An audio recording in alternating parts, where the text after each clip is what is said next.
നീതിന്യായ വിഭാഗത്തിൻ്റെ ഘടന നോക്കാം. ഏറ്റവും മുകളിൽ ഇന്ത്യയിലെ പരമോന്നത നീതിപീഠമായിട്ടുള്ള സുപ്രീം കോടതിയാണ്.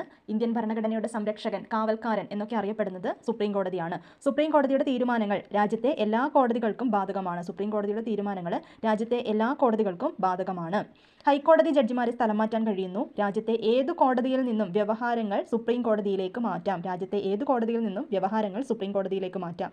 ഒരു ഹൈക്കോടതിയിൽ നിന്നും മറ്റൊരു ഹൈക്കോടതിയിലേക്ക് വ്യവഹാരങ്ങൾ മാറ്റാം. അടുത്തത് ഹൈക്കോടതി. സംസ്ഥാനങ്ങളിലെ ഏറ്റവും ഉയർന്ന കോടതിയാണ് ഹൈക്കോടതി. കീഴ്ക്കോടതികളിൽ നിന്നുള്ള അപ്പീലുകൾ കേൾക്കുന്നു. മൗലികാവകാശങ്ങൾ പുനഃസ്ഥാപിക്കുന്നതിനായി റിട്ടുകൾ പുറപ്പെടുവിക്കുന്നു. സംസ്ഥാനത്തിന്റെ അധികാര പരിധിക്കുള്ളിൽ ഉണ്ടാവുന്ന തർക്കങ്ങൾക്ക് തീർപ്പ് കൽപ്പിക്കുന്നു. കീഴ്ക്കോടതികളുടെ മേൽനോട്ടം, നിയന്ത്രണ ചുമതലകൾ എന്നിവ വഹിക്കുന്നു. അതിന് താഴെ വരുന്നത് ജില്ലാ കോടതിയാണ്. ഒരു ജില്ലയ്ക്കുള്ളിൽ ഉണ്ടാകുന്ന തർക്കങ്ങൾക്ക് തീർപ്പ് കൽപ്പിക്കുന്നു. കീഴ്ക്കോടതികളിൽ നിന്നുള്ള അപ്പീലുകൾ കേൾക്കുന്നു. ഗുരുതരമായ ക്രിമിനൽ കുറ്റങ്ങളിൽ തീർപ്പ് കൽപ്പിക്കുന്നു. ഇത്രയുമാണ് ജില്ലാ കോടതിയുടെ പരിധിയിൽ വരുന്നത്. അതിൻ്റെ താഴെ വരുന്നത് കീഴ്ക്കോടതികളാണ്. സിവിൽ സ്വഭാവവും ക്രിമിനൽ സ്വഭാവവുമുള്ള തർക്കങ്ങൾക്ക് തീർപ്പ് കൽപ്പിക്കുന്നത്